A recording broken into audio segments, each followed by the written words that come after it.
Gloire à Dieu, béni soit l'Éternel. Que le nom du Seigneur seul soit béni, soit glorifié, exalté. Je vous dis tous bonjour, bonsoir, tout dépend là où vous êtes. Que le nom du Seigneur soit glorifié. Donc je suis encore devant vous en cet instant béni, afin que nous puissions vraiment partager la parole de Dieu qui est très importante. Mais tout d'abord, je voudrais dire, qui que tu sois, sache que Dieu t'aime. Et ce Dieu qui a créé l'homme, ce Dieu créateur de toutes choses, fait un appel aujourd'hui. Il voudrait que nous puissions reconnaître Jésus comme Seigneur et Sauveur, afin que nous devenions enfants de Dieu. Donc, bien-aimés, tout à chacun, je vous salue de le nom merveilleux de notre Maître Sauveur, savoir Jésus-Christ de Nazareth. Donc, je voudrais partager avec vous la parole de Dieu qui a toute son importance. C'est cette parole qui nous conduit vers la voie droite. C'est cette parole qui nous conduit dans la voie resserrée. C'est cette parole qui nous conduit dans la vie de l'esprit, dans la sainteté, dans la pureté, la droiture. C'est cette parole qui nous conduit vers Dieu parce que la parole est Dieu. Amen. Donc, je vous bénis tous au nom de Jésus et je voudrais partager avec vous cette parole dans Éphésiens 3, verset 10, qui est très importante afin que nous prenions conscience de l'amour de Dieu pour nous et comment Dieu veut nous élever, vraiment comment Dieu voudrait vraiment que nous soyons la lumière de ce monde. Amen. Que Dieu seul soit béni. Il est dit dans la parole de Dieu dans Éphésiens 3, verset 10, afin que les dominations et les autorités dans les lieux célestes connaissent aujourd'hui par l'Église la sagesse infiniment variée de Dieu. Donc, ce verset est un verset vraiment clé pour les chrétiens, que nous prenons conscience de la valeur de ce Dieu que nous servons et combien Dieu nous aime et combien Dieu voudrait nous élever, parce que nous savons que notre Dieu, il est vivant et il a besoin d'agir puissamment, mais il faut que nous puissions nous disposer. Amen, car nous sommes des instruments entre les mains de Dieu. Je vous bénis tous au nom de Jésus et que vraiment que ce moment soit un moment bénéfique pour tout à chacun et que vraiment nous puissions croître, grandir pleinement en Jésus-Christ. Que la paix et la grâce de Dieu soient avec vous. Que le Seigneur prenne plein contrôle de ce moment. Que ce moment soit un moment bénéfique pour tout à chacun et que tout c'est pour la gloire de Dieu le Père dans le nom de son Fils Jésus-Christ de Nazareth. Amen. Bien-aimés, en Jésus-Christ, il est dit ceci, afin que les dominations et les autorités dans les lieux célestes connaissent aujourd'hui par l'Église la sagesse infiniment variée de Dieu. Donc, nous voyons, bien-aimés, notre Dieu veut vraiment nous élever. Et rappelez-vous de la parole de Jésus-Christ de Nazareth, qu'il avait fait cette déclaration dans Matthieu 16, verset 15. Il disait que les hommes disent de moi. Et l'apôtre Pierre vient, il répond, il dit que tu es le Fils de Dieu, tu es Christ. Et le Seigneur le dit que Paul, ne se sont pas lâchés, le sont révélé ça. Amen. Mais c'est mon Père Céleste qui l'a révélé. Et après, Jésus dit cette parole qui est très importante pour tout à chacun. Sous cette parole, sous cette pierre, je bâtirai mon église. Et les séjours de mort ne pourront point contre elle. Donc, nous comprenons très bien que cette parole que Pierre a déclarée, cette autorité, cette réalité spirituelle que Pierre a déclarée, Jésus dit, cette pierre, je bâtirai mon église. Cette pierre, c'est la parole que tu as déclarée. Parce que la Bible nous dit qu'il n'y a pas d'autre fondement savoir Jésus-Christ de Nazareth. Et l'apôtre Paul fait cette déclaration. Il dit, j'ai posé le fondement comme un sage architecte, sachant qu'on ne peut poser un autre fondement savoir Jésus-Christ. Donc, l'apôtre Pierre, pardonnez-moi, a reconnu, mais ce n'est pas lui, c'est l'Esprit de Dieu qui l'a révélé que Jésus est Fils de Dieu, Jésus est le Christ, le Messie, le Roi de Dieu. Et là, Jésus-Christ de Nazareth, l'apôtre Paul a reçu la révélation de la parole de Dieu, nous conduisons dans la parole de Dieu, dit dans Éphésiens 3, verset 10, afin que les dominations et les autorités dans les lieux célestes, alléluia, dans les lieux célestes connaissent aujourd'hui par l'Église la sagesse, alléluia, infiniment variée de Dieu. Amen, amen, amen. Mais il est précis, c'est par l'Église, c'est par nous qui faisons l'Église de Dieu. Mais nous savons le patron, le chef de l'Église, c'est Jésus-Christ de Nazareth. Alléluia. C'est le chef suprême de l'Église. Et nous sommes dans le corps de Christ, mais c'est lui la tête, c'est lui qui dirige toutes choses. Amen. Donc que Dieu seul soit béni. Mais là, la Bible nous dit quelque chose d'extrêmement intéressant. Afin que les dominations et les autorités dans les lieux célestes. Ce n'est pas ici-bas, il est dit dans les lieux célestes. Amen. Connaissent aujourd'hui par l'Église la sagesse infiniment variée de Dieu. Amen, amen. Donc, nous voyons que notre Dieu n'a pas de limite, puisqu'il dit infiniment varié, puisqu'il est déjà varié, mais il dit infiniment varié de Dieu. Amen.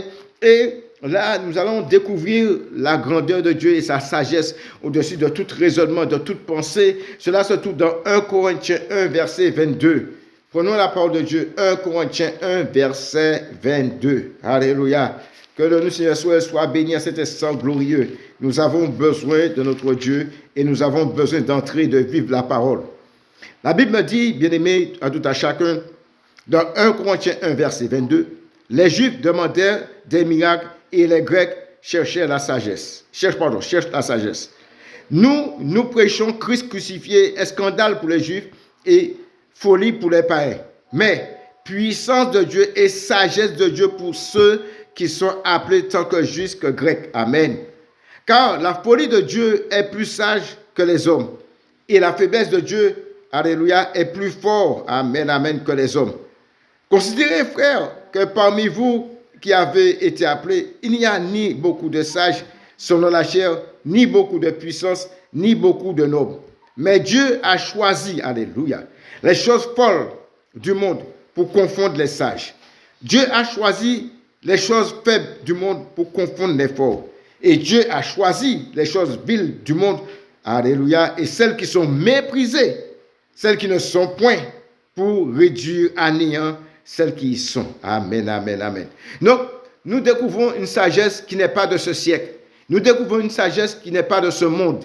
La sagesse, elle est en haut. Elle habite dans les lieux célestes en Jésus-Christ. Et c'est en Christ qui a tout. Et c'est pourquoi celui qui a reçu Jésus-Christ de Nazareth a toute une plénitude de vie en lui, toute une démonstration de l'esprit en lui qui le conduit à faire des choses pour glorifier le roi des rois.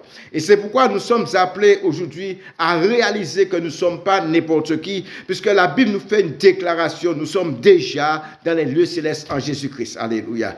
Tant que nous sommes ici-bas, c'est une réalité, mais spirituellement parlant, nous sommes déjà dans les lieux célestes en Jésus-Christ. Alléluia. Et c'est pourquoi le Seigneur a fait cette déclaration, et c'est l'apôtre Paul qui fait cette déclaration dans 1 Éphésiens, il dit « Béni soit Dieu le Père du Seigneur Jésus-Christ, qui nous a bénis tous sortes de bénédictions dans les lieux célestes. » Alléluia.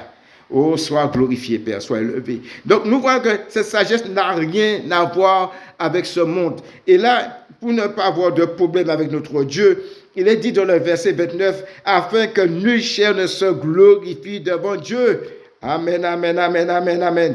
Et il continue dans le verset 30 qui nous dit, « Or, c'est par lui que vous êtes en Jésus-Christ, lequel, de par Dieu, a été fait pour nous sagesse, justice et sanctification et rédemption. » Alléluia.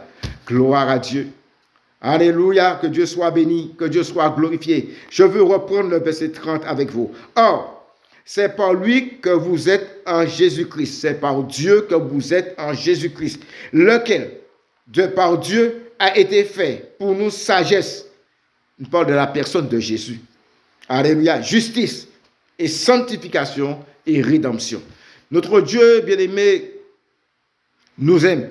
Mais le Seigneur voudrait que nous prenions les précautions qu'il faut. Puisqu'il dit dans le verset 31, comme il est écrit, que celui qui se glorifie dans le Seigneur. Amen. Bien-aimé, celui qui veut se glorifier, c'est dans le Seigneur, il doit se glorifier. Parce que Jésus dit, sans moi, et vous ne rien faire. Et ça, c'est quelque chose d'extraordinaire. Il y a des choses que nous sommes en train de minimiser. La Bible me dit que nul ne peut dire que Jésus est Seigneur que par l'Esprit. Nous sommes des gens d'une valeur inestimable, mais souvent, nous ne sommes pas conscients de cette réalité spirituelle de notre vie. Nous voulons toujours rester dans les œuvres de la chair, mais que cet instant béni, Dieu nous ouvre les yeux et Dieu nous conduit à prendre plein conscience de sa bonté, de son amour envers nous.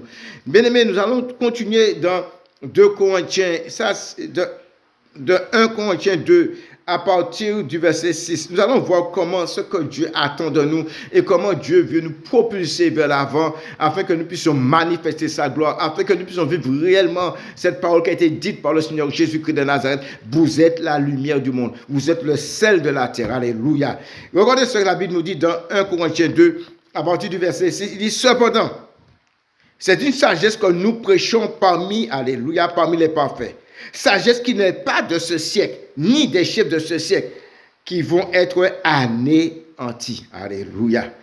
Nous prêchons la sagesse de Dieu, alléluia, mystérieux et caché que Dieu avait, alléluia, que Dieu, avant les siècles, avait destiné pour notre gloire. Alléluia. Vous voyez ce que Dieu a mis pour nous, bien-aimés? Dieu a fait toute une Alléluia, tout un zèle. Il a déployé son zèle pour nous.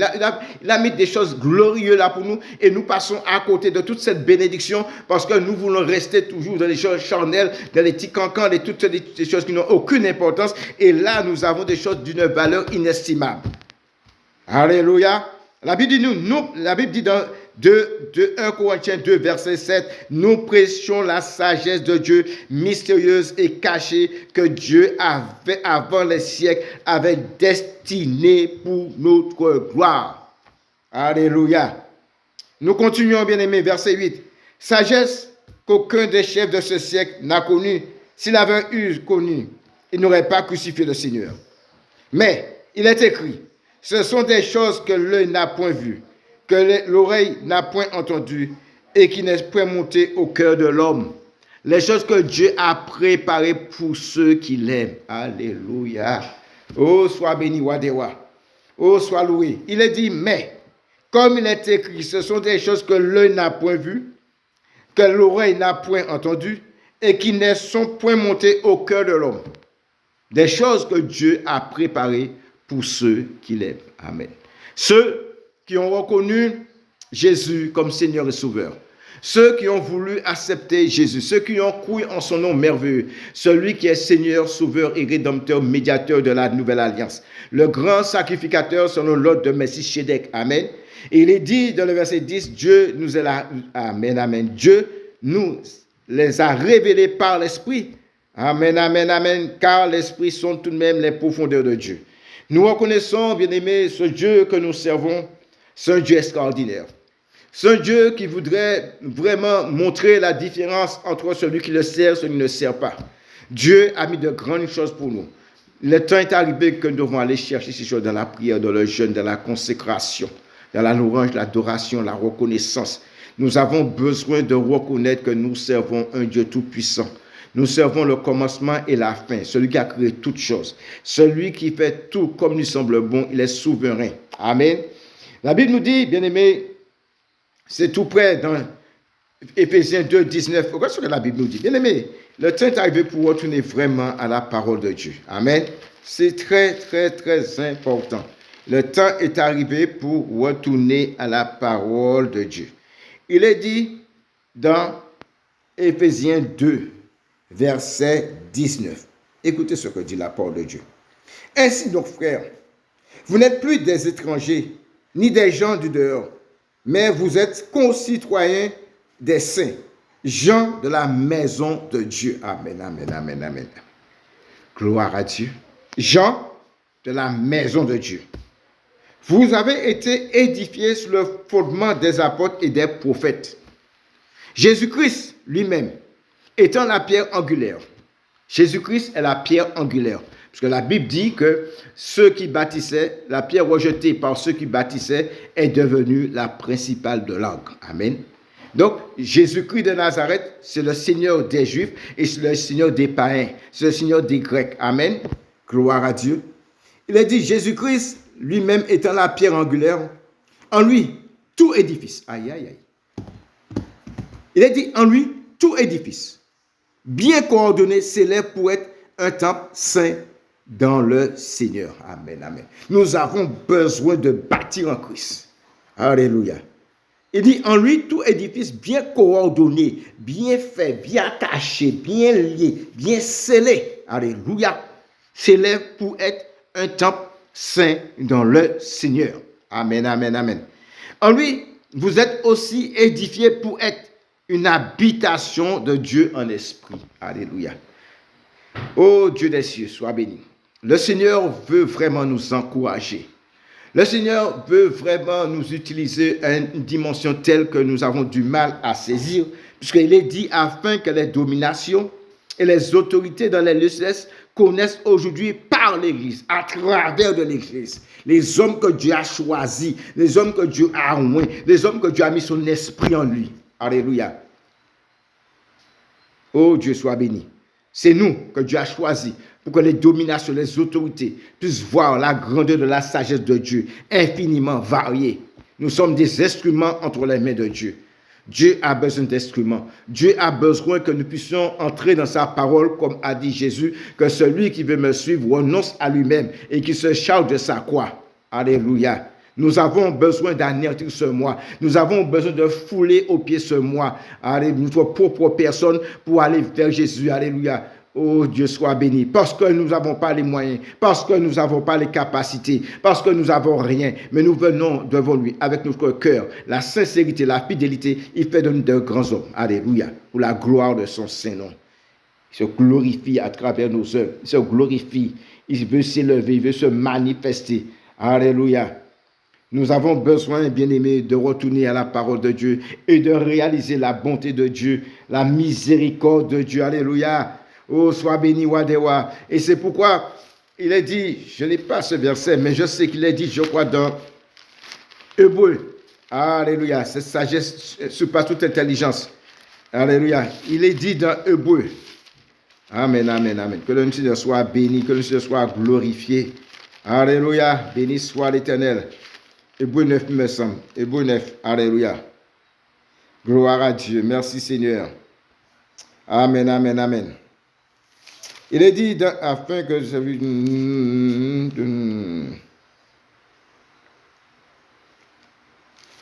Hébreu 7, alors. Je me suis trompé, 7, 8, je ne sais pas. Je ne sais pas trop, je cherche, je vais vous dire, parce que là, je n'ai pas noté, ça me venait à l'idée et je veux prendre Amen, amen. Gloire à Dieu. Il est dit dans Hébreu 7, versets 18 et 19. Il y a ainsi aboli d'une ordonnance antérieure à cause de son impuissance et de son inutilité. Car la loi n'a rien amené à la perfection et l'introduction d'une meilleure espérance par laquelle nous approchons de Dieu. Et comme cela n'a pas eu lieu sans serment, car tandis que les Lévites sont devenus sacrificateurs sans serment, Jésus l'est devenu avec serment par celui qui lui a dit, le Seigneur a juré et il ne se repentira pas, tu seras sacrificateur pour toujours, selon l'ordre de Melchisédek. Mais ce qui nous intéresse, il dit, car la loi n'a rien amené à la perfection et en introduction d'une meilleure alliance, amen, espérance, pardon, d'une meilleure espérance. Donc, nous voyons, bien aimés, et c'est ça que nous n'avons pas compris. Il y a une réalité dans notre vie que nous négligeons trop, c'est la réalité spirituelle. Jésus a fait une déclaration en parlant de Jean-Baptiste. Il dit que, qui est-ce que vous avez été voir? Il dit, vous avez été voir plus qu'un prophète en parlant de Jean-Baptiste. Et puis il dit que, mais cependant, le plus petit de le royaume des cieux est plus grand que lui. Et après, il dit quelque chose de très important que nous sommes en train de négliger. Il dit que nul homme né d'une femme ne peut être comme Jean-Baptiste. Mais nous sommes nés d'une femme, c'est une réalité. Mais nous sommes nés de Dieu aussi. Et celui qui est né de Dieu a une dimension spirituelle s'il aspire aux choses les meilleures. Amen. Si tu aspires vraiment à te connecter à Dieu, si tu aspires à entrer dans la parole de Dieu, à faire la volonté de Dieu, et surtout, tu voudrais être animé d'un esprit de charité, Dieu t'amène au-delà de toute pensée, de tout raisonnement. Alléluia. Et c'est ce que Dieu veut faire avec nous. Et c'est pourquoi il est dit ceci dans Éphésiens 3, verset 10, afin que les dominations, les autorités connaissent aujourd'hui par l'Église. Alléluia. La grandeur, alléluia, de la sagesse de Dieu, infiniment variée. Alléluia. Ça, c'est très important pour nous. Cela, c'est quelque chose d'extraordinaire. C'est quelque chose que nous avons du mal à saisir, mais la réalité, elle est bien là. De le temps ancien, la Bible nous enseigne cela dans Hébreu. Je n'ai pas tous les versets en tête là, mais il nous enseigne dans le livre d'Hébreu. La Bible nous enseigne que de le temps ancien, le Saint-Esprit révèle que le lieu très saint n'était pas encore établi. Et pourtant, il y avait tout un travail à faire pour entrer dans la présence de Dieu. C'est le souverain sacrificateur qui entrait une fois par an dans la présence de Dieu. Et il fallait qu'il soit bien disposé, bien préparé. Et c'est la seule personne qui pouvait y entrer. Et s'il y avait un problème, on l'attachait avec une corde, avec des sonnettes. Si on n'entendait plus debout, ça veut dire qu'il est déjà mort. Il suffisait de tirer la corde. Mais aujourd'hui, Jésus-Christ nous permet d'entrer dans la présence de Dieu pleinement pour le contempler. Alléluia. Pour l'adorer, l'exalter, le magnifier. Amen. Nous sommes des hommes et des femmes d'une valeur inestimable. Mais nous sommes en train de plaisanter. Aujourd'hui, le temps est arrivé, bien-aimés, pour que nous puissions prendre conscience de la bonté de notre Dieu. Prenons avec moi Romains 11. Romains 11, alléluia. Dieu est merveilleux, bien-aimé. Dieu est un Dieu extraordinaire. Il a dit, bien-aimé, et c'est ça c'est notre Dieu, c'est vraiment Dieu.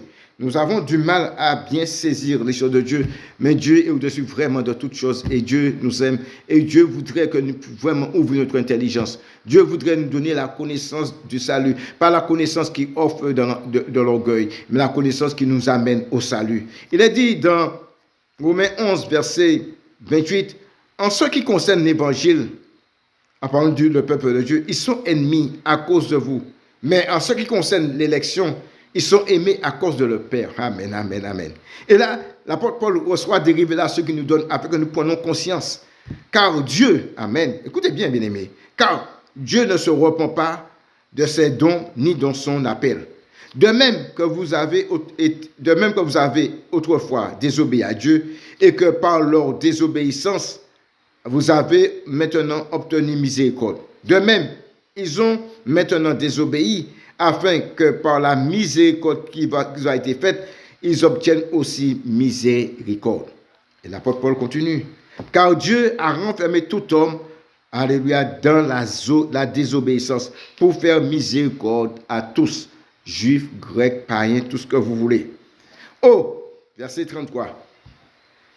Alléluia. Ô profondeur de la richesse, de la sagesse et de la science de Dieu, que ses jugements sont insondables et ses voies incompréhensibles. Amen. Car qui a connu la pensée du Seigneur ou qui a été son conseiller, qui lui a donné le premier ou qu'il ait à recevoir en retour. C'est de lui, par lui et pour lui que toutes choses. La Bible dit que c'est de lui, par lui et pour lui que sont toutes choses. À lui la gloire dans tous les siècles. Amen. Donc, bien-aimés, nous qui sommes là aujourd'hui, nous qui avons cru dans le nom merveilleux de Jésus-Christ de Nazareth, la Bible nous dit que dans le temps ancien, Moïse a une gloire, mais c'était une gloire passagère. Mais nous avons la gloire de Dieu à l'intérieur de nous en permanence. Parce que la Bible déclare que nous sommes l'habitation de Dieu. Amen. Oh, Dieu soit béni. Nous appartenons à Dieu, nous n'appartenons plus à nous-mêmes. Nous avons été rachetés par le sang précieux de Jésus-Christ de Nazareth. Combien il est important aujourd'hui que nous prenions conscience de la bonté de Dieu envers nous. Dieu nous a établis en tant qu'enfants de Dieu, enfants de lumière, celle de la terre. Et Dieu voudrait que réellement que nous soyons cette lumière du monde afin de manifester pleinement sa gloire, sa bonté. Et nous savons, nous sommes dans un temps, bien-aimés, combien nous avons besoin de nous rapprocher de Dieu. Nous dans un temps de tourment, de persécution, de doute, de confusion. Mais béni soit Dieu, la Bible déclare, quiconque croit lui ne sera point confus. Quiconque croit au Seigneur Jésus ne sera point confus. Le Seigneur ne voudrait pas que nous soyons dans la confusion. Le Seigneur ne voudrait pas que nous soyons dans les tourments. Tout ce que Dieu voudrait, que nous puissions vraiment être disposés pour le servir en esprit et en vérité. Le Seigneur voudrait que nous puissions entrer dans cette réalité spirituelle afin de vivre une dimension au-delà de tout raisonnement, de toute pensée. Le Seigneur, bien-aimé, nous aime d'un amour parfait. Le Seigneur voudrait vraiment que nous puissions prendre conscience de ce sacrifice qui a été fait pour nous à la croix. Jésus-Christ qui s'est livré pour nous. Et nous savons que ce Seigneur qui a été à la croix pour nous, il a mis pour nous en spectacle les dominations des autorités. Et il a déchiré l'acte qui nous condamnait. Oh Dieu, le Seigneur est venu nous libérer. Et c'est pourquoi il est dit que Jésus est venu pour détruire les œuvres du diable. Jésus est venu pour ôter le péché de le monde. Jésus-Christ de Nazareth, le Fils de Dieu. Celui qui est venu en chair et en os manifester pleinement la gloire de Dieu le Père. Celui qui est venu donner la vie et nous fait une déclaration. L'ennemi de notre âme est là pour détruire, pour dérober, égorger. Mais Jésus-Christ de Nazareth, le Fils de Dieu qui est venu en chair, le Seigneur de gloire, il est venu, alléluia, amener la vie en abondance. Bien-aimés, le temps est arrivé que nous puissions vraiment réaliser cette réalité. Il est dit, afin que les dominations des autorités dans les lieux célestes connaissent aujourd'hui par l'Église la sagesse infiniment variée de Dieu. Alléluia. Et il continue dans le verset 11, selon le dessein éternel qu'il a mis à l'exécution par Jésus-Christ, notre Seigneur. Gloire à Dieu. Et nous connaissons la parole de Dieu qui nous fait cette déclaration, qui nous dit ceci. Nul ne peut dire que Jésus-Christ est Seigneur que par l'Esprit. Alléluia. Nul ne peut dire que Jésus-Christ est Seigneur que par l'Esprit. Que Dieu soit béni, que Dieu soit glorifié. Et nous continuons dans le verset 12. Il dit, en qui nous avons par la foi, en lui, la liberté de nous approcher de Dieu avec confiance.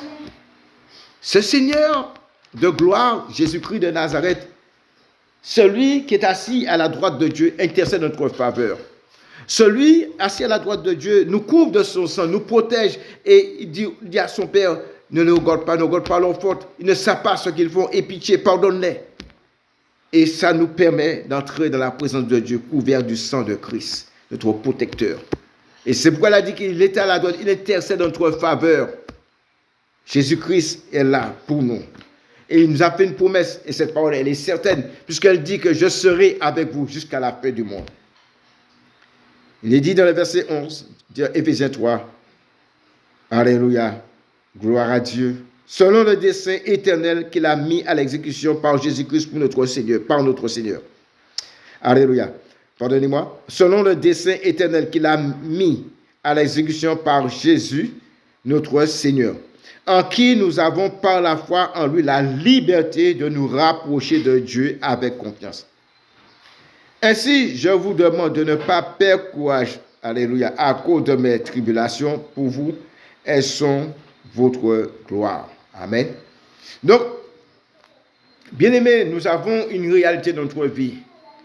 Nous avons besoin de nous engager dans une démarche réelle. C'est vrai, l'apôtre Paul fait une déclaration, il dit que le bien que je veux faire, je n'y arrive pas. Le bien que je veux faire, je n'arrive pas à faire le bien, mais le mal que je ne peux pas faire, je fais le mal. C'est vrai, il y a une vraie réalité, c'est une réalité. Mais notre réalité, la Bible nous dit, ce sont les violents qui s'emparent du royaume des cieux. Et notre réalité, il est dit que qui me délivrera de ce corps de mort? Gloire soit rendue à Dieu en Jésus-Christ. C'est-à-dire que Dieu dit que le Seigneur, dans notre prière, dans nos supplications, dans notre détermination, le Seigneur agit pour nous. Alléluia. Mais le Seigneur voudrait que nous soyons déterminés. Et c'est pourquoi Jésus a fait cette déclaration.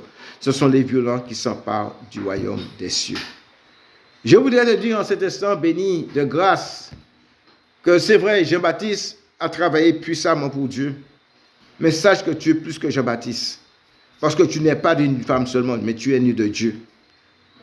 Tu as l'Esprit de Dieu en toi en permanence.